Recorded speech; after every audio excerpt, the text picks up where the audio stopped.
கைப்படிக்கும் ஓவியமே கைப்பிடிப்பாயோ உன்னால ஏங்கினே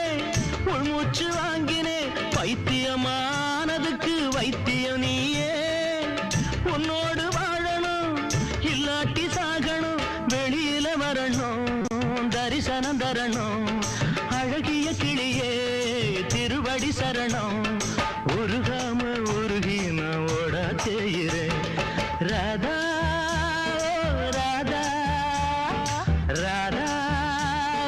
ராதா தேவதாசு நானும் ஒரு ஜாதிதானடி உன்னை தேடி இங்கு வந்தேன் நடுவீதிதானடி உன்னாலதான்